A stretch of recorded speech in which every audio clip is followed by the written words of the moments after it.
Hello students, welcome back to my channel Lightup Knowledge and welcome to today's video. I hope you are doing well.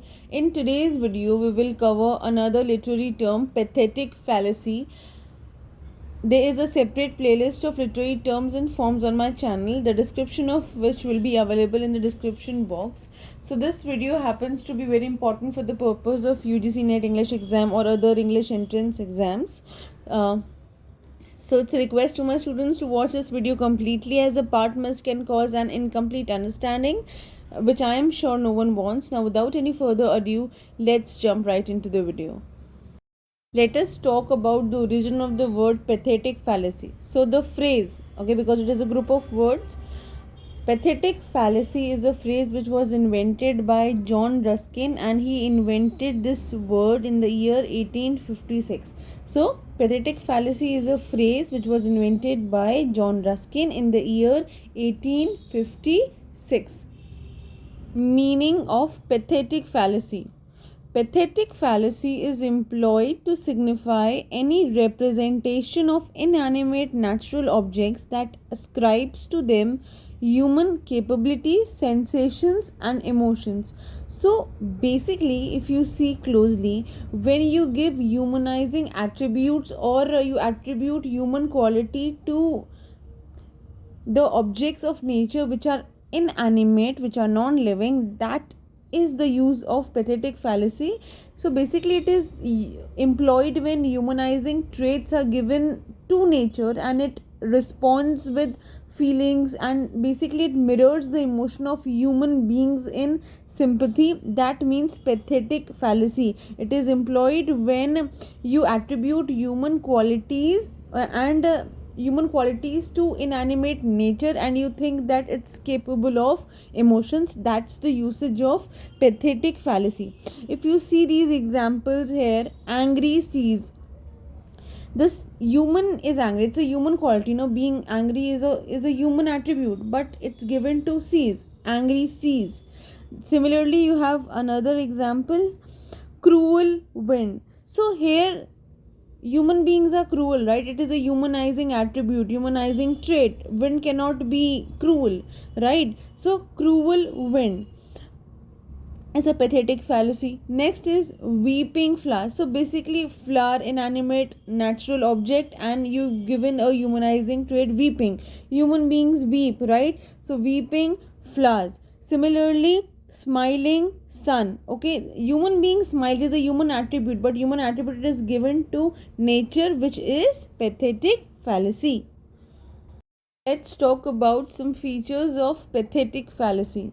The first one is, this literary device, the outer world of nature and the inner world of man are in union. So if you use pathetic fallacy, when you employ pathetic fallacy in your writing, what do you actually do? The physical world of nature is combined with the internal feelings of human. Basically, the human traits are attributed to that of nature. That is the use of pathetic fallacy. So basically, pathetic fallacy is a literary device where the physical appearance of the nature, the wind, the sky, is combined, is unioned with what? With the internal feelings of human, weeping, crying, happy, etc. The second point says that it is a literary device which is related to personification. So in personification, what do? In personification, you attribute feelings, human feelings, to any non-living thing. It can be any non-living thing. But what do we do in pathetic fallacy? You employ those humanizing traits to only nature. So there's a slight difference between the both, and there is a wide similarity also. So point number 3 says that it is widely used in literature and cinema. So this device is used in literature and in cinema also, where for example, there is a tragic occurrence or struggle which is often echoed by symbolic inclement of weather conditions. So similarly, a happy event is accompanied by maybe blooming of flowers, sunrise, or some tranquil, peaceful free flowing rivers. Okay, so here we employ pathetic fallacy in literature and cinema. The last point says that Ruskin considered the term pathetic fallacy to be derogatory. So, what is derogatory? Derogatory is when something is disrespectful. He believed this word was disrespectful because it basically did not show the true appearances of things to us, but to the extraordinary or false appearances when basically we are under the influence of emotions or contemplative fancy. We use such words. So he believed that the term was derogatory in its usage. Those were the features of pathetic fallacy. Okay, it's related to personification, it's used in literature and drama, and Ruskin considered it to be derogatory. Let us have a look at some examples drawn from some excellent work of literature related to pathetic fallacy. It is a very good practice that each topic that you do, each literary term or device that you cover, you should always by side have have some examples to yourself and understand it, so that your preparation goes well if you are studying for some UGC net exam or other entrance exam. The first example is from The Great Expectations by Charles Dickens. And the sky was just a row of long angry red lines and black lines intermixed.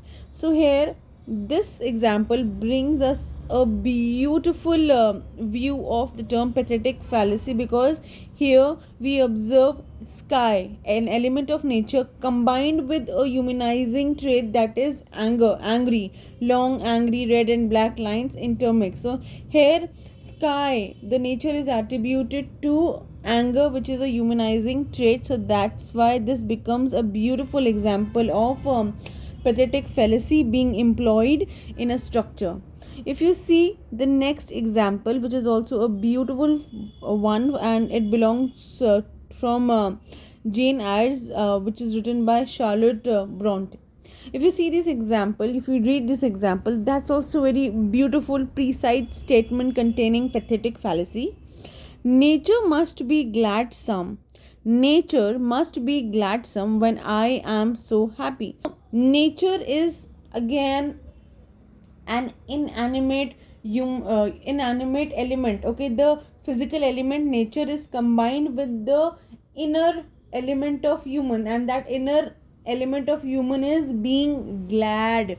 Okay, so pathetic fallacy, as we know, is a union of the outer nature and the inner man. So the outer nature itself is combined with a humanizing trait, that is being glad. Okay, generally we humans are glad. It is a humanizing trait. So that's why it also becomes a beautiful example of pathetic fallacy. And that was all for today's video. I hope you enjoyed watching it and you found it useful.